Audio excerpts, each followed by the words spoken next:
Hi, I'm Jonathan Baumgart, Captain with Warden Fire and Rescue. I'm excited that you've joined us again for our Fire Truck Fridays. Today we're going to go over our ladder truck, number 131. It's based off a 1996 E-One Cyclone chassis. It features a 75-foot aerial ladder. Our department considers it a ladder truck, but it's actually a quint, which means it's got a water tank, a water pump, carries fire hose, it has the aerial ladder on top, and a complement of ground ladders.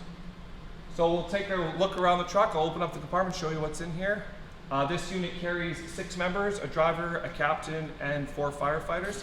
It responds, it's the second truck out of our department for all fires, and responds as a 3rd unit out for any rescue or motor vehicle collision. This truck features a driver's side mounted pump panel. Because we have a ladder on the roof, we can't have a top mount pump panel like we do on 142.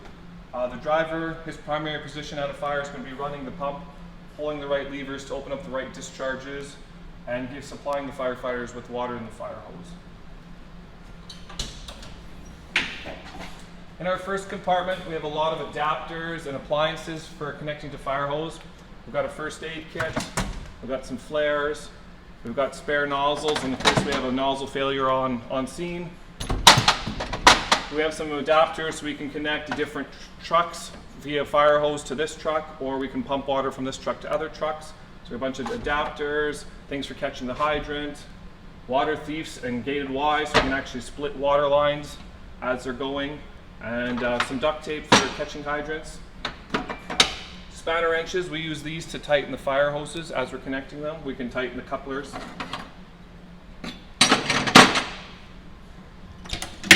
Down below here, we have pails of firefighting foam. So we would use this foam for fighting stubborn fires like vehicle fires, burning rubber, plastics, that sort of thing. We can actually take the pail right out of here. It has an induction hose in it, right here. We can put this hose right inside that pail and it'll suck the foam out of the pail into the pump. So we don't actually have to go on top of the truck to dump the pail in. This compartment just carries spare hose. We have some Cleveland loads down here. We can use these for high-rise fires. If we have a multi-story building, we can carry this. We throw it on the air tank on the back of the firefighter. He can carry that up the stairs to different levels. We can connect that to the standpipe in the building. We also have rolls of 2.5-inch hose. We can use this either for supplying the truck from the hydrant or having another truck supply water to this unit. Or we can also use this for large scale fires where we're going to use 2.5-inch hose lines instead of our standard 1.5. This compartment just features a bunch of different nozzles for different firefighting applications. All of them have a 2.5-inch capacity. So if we're going to use a 2.5-inch attack line, we're going to use these nozzles to attach to those 2.5-inch attack lines. These other nozzles like this one here and this one that don't have the shut-offs on them actually connect to our portable monitor, which I'll show you as we get there going around the truck. Just like on our other trucks, around the wheel wells we have air bottles. So we have spare bottles on this truck. If the firefighters go through a bottle of air, we have more. Up in this compartment we've got water for the firefighters. During hot weather, we like to stay hydrated, so we go through a lot of bottled water, so every truck carries at least a case of water. And then we have some 4-foot pylons and their bases up here. We use these for marking hoses across roadways or closing roadways if we're doing firefighting operations. And we can also use these pylons when this unit is on the highway at a motor vehicle collision. We use this to utilize this truck for its size to do lane closures and blocking of traffic, and that's where these pylons come in handy. Down in this compartment we have a come along. We can use this for moving heavy loads. We can use it to pull cars out from underneath other things. It's kind of a portable winch system. That's what we use that for.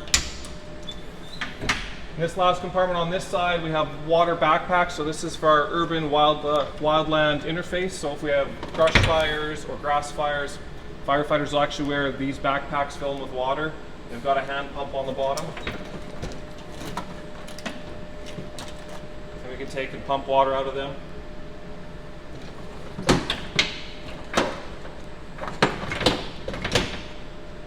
have handheld stop signs. So this, again, when this unit's at a rescue, at a motor vehicle collision or whatever, firefighters will use these handheld stop signs to direct traffic.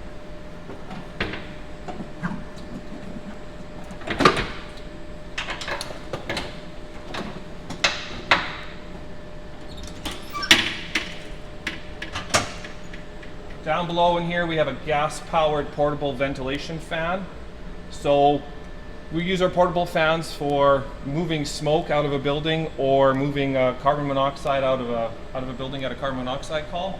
Because this one is gas-powered, we don't want to introduce more carbon monoxide into a building. So the primary use of this is for moving smoke out of the way during firefighter operations. We're not too worried about carbon monoxide during firefighter operations because it's just our members inside and they're already tanked up on air. But that's the main reason, or the main use for this fan. Coming around to the back of the truck, we've got a hydrant wrench mounted on the back, and we've got some more spanner wrenches for tightening hose couplings. Our complement of ground ladders is on the rear of this truck, so we have a 35-foot 3-fly on this side and a 16-foot on this side. And then we also have another 16-foot and a 24-foot 2-fly ladder. So in addition to having the large ladder on the roof, this unit carries ground ladders that we can use. They're all different sizes, so we can reach different levels from the ground. Underneath the steps to climb up is another compartment. And this compartment here we have our chainsaw or our venting saw. When firefighters go to vent a roof on a building, they will actually grab this saw on their way up the steps to the aerial ladder. We also have an electrical cord down here connected to the generator so we can run electric appliances, scene lights, that sort of thing. We've got spare fuel and tools to repair our chainsaw. And then we've got a New York hook up top in the far tube there. That's just another pulling tool, like a pike pull to pull ceilings in a building or push down paneling or drywall, that sort of thing. And then these two things here are called water curtains. And you can connect a hose. We have two different sizes, an 1.5 inch and a 2.5 inch. And we connect those hoses to that, and it actually makes a wall of water or a curtain of water. And we use that to protect exposures. It could be another house during a structure fire. It could be trees during a brush fire, that sort of thing. We also, on top, we have our 2.5 inch line here. So we can use it to run this hose to another truck to grab water from another truck or feed water to another truck. And on this side here we have our 4-inch hose, and this 4-inch hose is what connects to the hydrant and brings us water. Down here you'll see this connection right here, this intake. This intake here goes directly to the ladder so that we can shoot water off the tip of the ladder. This bypasses the pump on this truck, and we can shoot water straight up, so we need another truck to feed this intake if we use it to fight a fire. We have a complement of different sized pike pulls in here. Again, we'll use these to pull ceilings. It's a prying, pulling tool. We've used it to push down walls, pull down tree branches, that sort of thing. And then up here in this little compartment, we have a folding 10-foot attic ladder. It folds up so it's easy to carry into a building. We can actually open it up into the attic hatch, and firefighters can go up through the attic hatch to access attics and that sort of thing.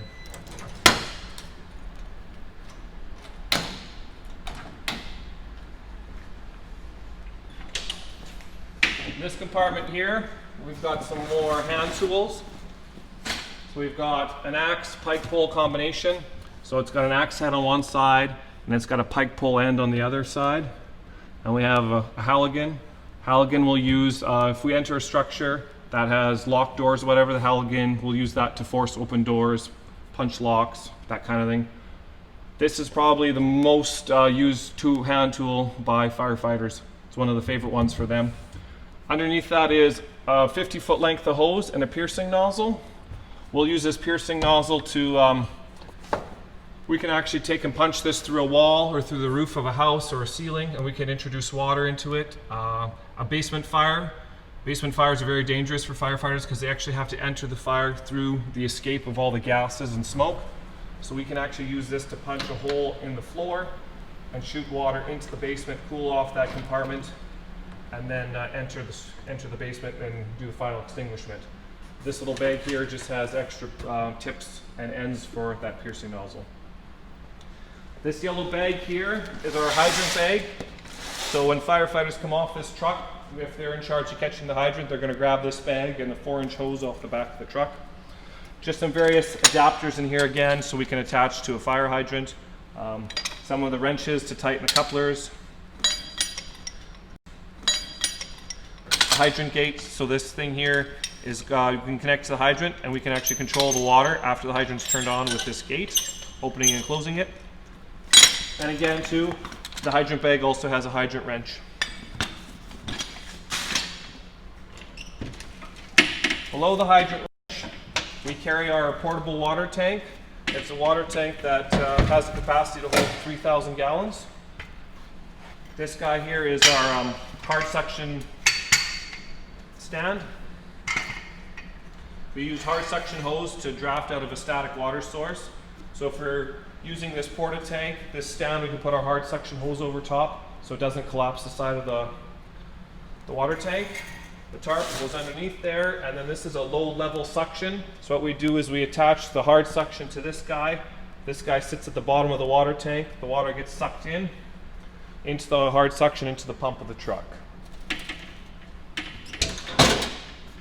This compartment here just has your standard dry chem fire extinguisher and another low level strainer. This one's a 2.5, and this one here is a 6-inch.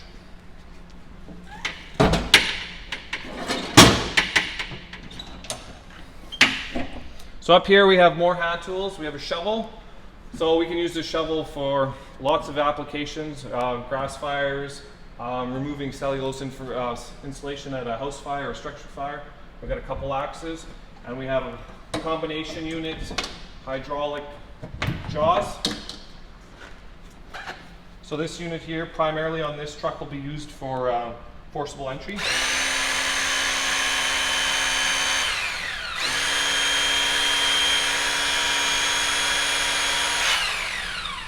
It's quick deploying, and we find it very efficient for opening up doors, especially at commercial buildings. We get access so you can get the tips put in there. You can spread the door away from the jam quite easily. Again, we have more spare air bottles by the wheel well. We also have plug-ins to connect scene lights to our onboard generator. So in this compartment, we have an example of those scene lights. So these are on a tripod that telescopes, so we can pull them out, we can set them up. We use these at fire investigations, structure fires, motor vehicle collisions, wherever we need to light up a space after dark. And this guy here is a foam nozzle. So we put our hose line on here when we're using foam in the truck, and it introduces more air into the water stream, making big fluffy bubbles, fluffy foam.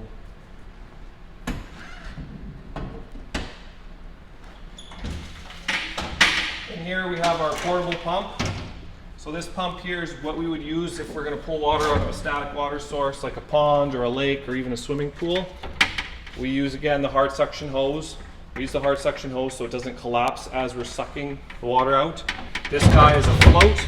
This float will go on the end of our hard suction, and it floats on top of the water so we don't suck up any grass or weeds or dirt or mud or any of that kind of stuff. Up here we have safety harnesses for the ladder. So these harnesses firefighters will wear when they're working off the ladder. If we're just going up the ladder and back down, we won't worry about putting on these harnesses, but if we have firefighters working on the ladder, we want them to wear this harness. So harness has got some straps on it that go between your leg. They just buckle in, like so.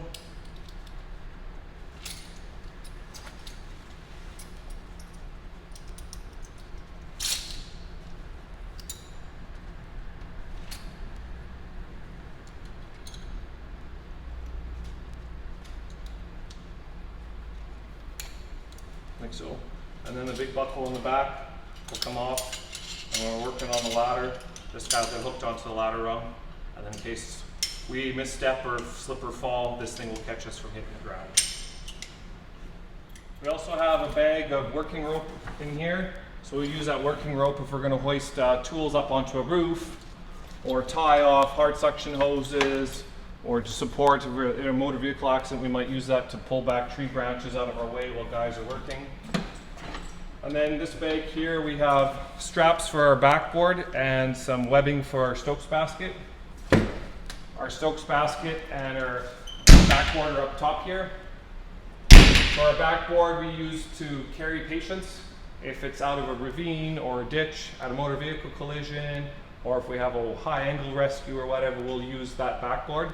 That backboard can actually fit into the orange Stokes basket above it, and we can lift and carry patients that way.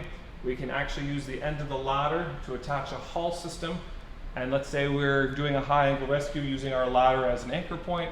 We can put our patient in that basket and actually lift and move them using the end of the ladder. This compartment here has a stand for our portable monitor. So if we have a large fire or a commercial building fire, we can take and use that portable monitor. The legs are mounted on the side wall, and then the actual monitor part that shoots the water is this piece right here, and it attaches to those legs, and then we can use it as a portable monitor. It would be similar to the monitor on the end of the ladder. And then this little pump right here is our hydrant pump. During winter months when we use a hydrant, we take and pump out the hydrant when we're done with it so that it doesn't freeze up on us. And that pump with this hose is what we use to drain the hydrant after we're done with it. On this unit, we have two pre-connected transverse lines. They're 200 feet of 1.5-inch hose line. Unlike pumper 142, where we have one line that comes off either side of the truck, both of them come off the curb side. The reason we do that is to eliminate any hoses being in the way of the pump operator on the other side of the pump panel. So what we do here is, with your yellow strap, you put your hand through the yellow strap first, and then you put your hand through the hose strap. You pull everything onto your shoulder. As you're walking towards the fire, this hose unfurls itself and unwraps, this will get tight on your hand. Once it gets tight, you let go. Then all you have is this. It's a cleaning lobe. It's all bundled together into kind of a donut shape. We pull this right to the front door. We can open it up, we can charge the line, and then from there we can go into the building, and we have 100 feet at the front door. So we have two of those on this truck. This is just the back side of the pump panel. So we have two intakes. We got an intake and two discharges. We have a 2.5-inch and a 4-inch discharge here. And then we have a 25-foot 4-inch hose. And the well here, we would use that to catch a hydrant with a short section, and we'd put it into this intake here. So we can actually feed directly to the pump on this side. Again, another hydrant wrench and some spanner wrenches on this side.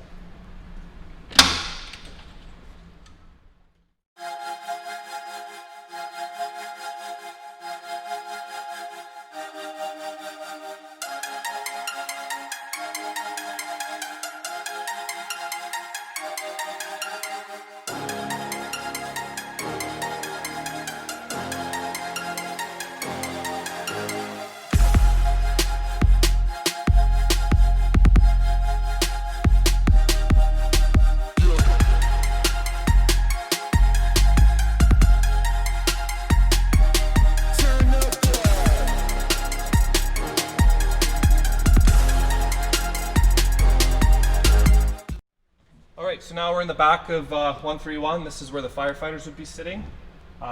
We have two seats where the air tank is actually built in, so two guys can get dressed en route. And then we have two jump seats that fold down and guys can sit on there. The jump seat guys, they don't put on their tanks until they arrive on scene. So their tanks are actually across from them on the doghouse. The two members in these positions would also be the guys that would be putting on the ladder harness before they would put on their SCBA. So the two guys in the jump seat are going to be designated as the ladder guys on the call that they're going on. Each individual in this truck, and all our trucks have a riding assignment card. So depending on the call that we're going to and the position they're sitting in, they'll each be designated a job with a bunch of primary tools that they have to leave the truck with. One thing with this truck is, in our fleet, this is the only truck that actually has headsets for all the members. So when we get in the truck, members in this vehicle will put on this headset and they're allowed to communicate internally within the truck. It eliminates all the engine noise, the siren noise, that kind of thing, and they can communicate en route. On the back wall here, we have 4 radios. So each member has their own radio. And then under the flip-up seats, each member's got a flashlight on either side. And these bags here are spare SCBA breathing masks. Every member on our department is issued their own mask. These are just spares in case they have a failure while on scene. They're just spare masks in case their personal mask has a failure. We also have traffic vests.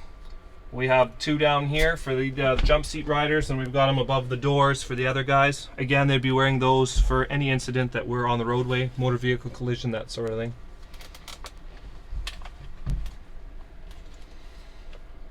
We'll head up front to the captain's seat.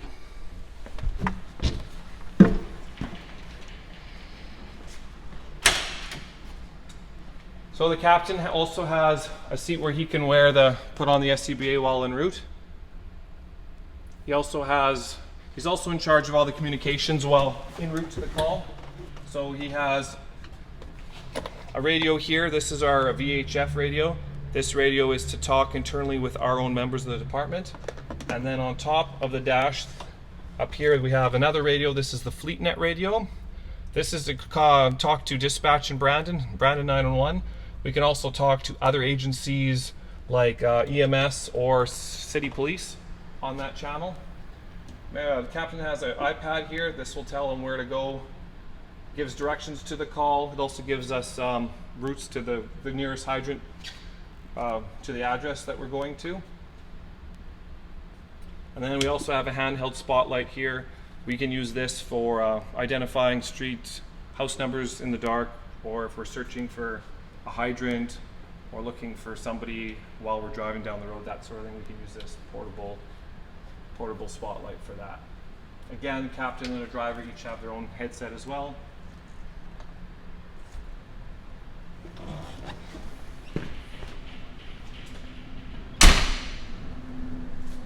Then on the front of the truck, we just have one little small compartment on the front bumper, and it just has a tow rope and some chain.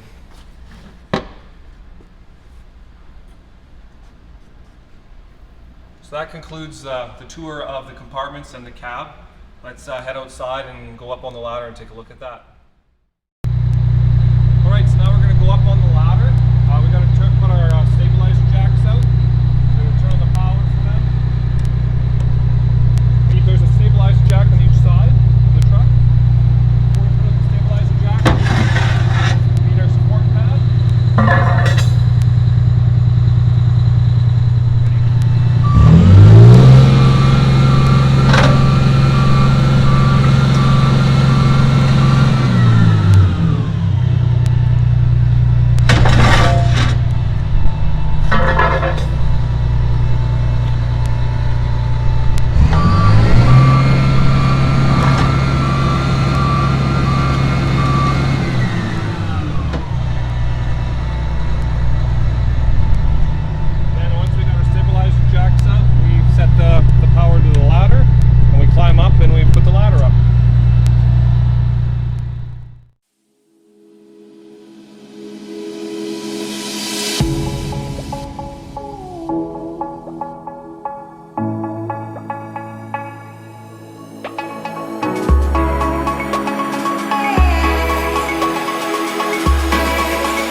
Okay, so now we're at the top of the ladder. We're approximately about 65 to 70 feet in the air. You'll see on the ladder, we carry tools that help us when we get onto the roof. So we have a pipe pole in here for pulling ceilings once we open up the roof. Got an axe here. We also have a folding attic ladder on the end here. So these tools would be something that the firefighter would take along with them onto the roof once they've opened it up. So the only tool they really need to bring besides a breathing apparatus and their safety harness would be a chainsaw or the venting saw for opening up the roof.